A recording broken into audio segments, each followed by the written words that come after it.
Bienvenue sur ma parcelle. Je vais vous montrer c'est quoi exactement l'agroforesterie.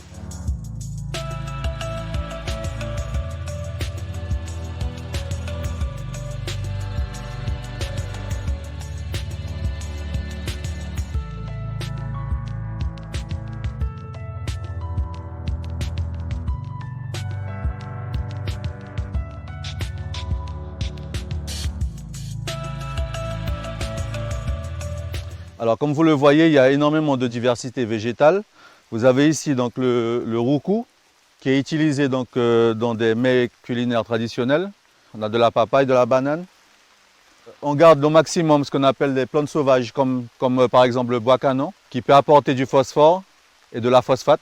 C'est-à-dire qu'on va laisser pousser à un moment donné. Par la suite de quoi on va les couper, on va les mettre au pied des bananiers par exemple. Alors donc ça, c'est un arbre qui est très précieux pour nous. Donc ça s'appelle un pois sucré. Donc c'est un arbre qui fixe l'azote de l'air et qui le restitue au sol et ça permet aux plantes de se développer. Ça s'appelle l'ayaweko, donc c'est également un arbre fixateur d'azote. Le fait de travailler comme ça permet à la plante d'avoir une bonne santé, une très bonne santé. Pas besoin d'utiliser des compléments phytosanitaires. La plante grandit toute seule. Et aujourd'hui, on sait en fait qu'il y a une sorte de coopération entre les végétaux. Voilà, pour dire en fait que finalement, il n'y a pas de mauvaises herbes en fait.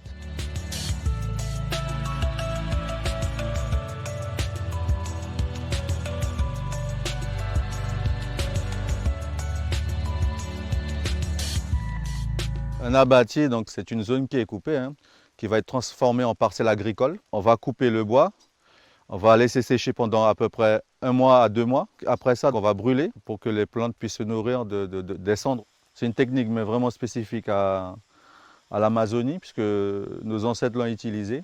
Alors vous voyez, donc le sol est bourré de charbon. Là. Donc ça permet d'avoir un bon sol et ça donne des résultats quand même assez phénoménaux. Cet arbre-là, c'est un avocatier.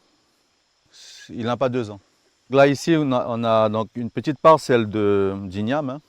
Donc c'est ça en fait. Vous voyez, donc le ver de terre là. Ça c'est excellent ça pour le sol. Ben, ça c'est nos amis. Hein.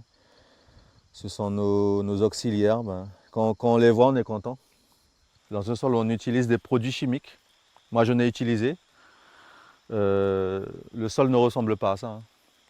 Le sol devient tout pâle. Il n'y a aucun micro-organisme qui y vit. On va remettre. Et voilà. Alors, avec les produits phytosanitaires, on a des résultats assez énormes au départ. Mais après, donc, ça périclite. Finalement, quand on regarde bien, la méthode alternative est beaucoup mieux à long terme, dans la durabilité.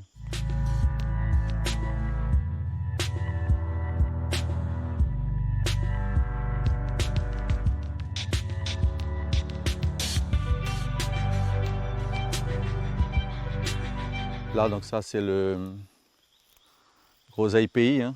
Ça, on l'utilise donc pour faire du jus, de la confiture et du sirop. C'est dommage quand même de consommer des choses qui ont fait plusieurs milliers de kilomètres par avion ou par bateau, quoi. Nos peuples amérindiens, peuple premier, natif, on a quand même légué au monde pas mal de produits, hein, notamment la pomme de terre, la tomate, le piment, le haricot. Je crois quand même qu'on doit préserver cette fierté et puis de redécouvrir, de développer. Et puis à nouveau, donc, de recommencer à produire nos propres produits locaux, quoi.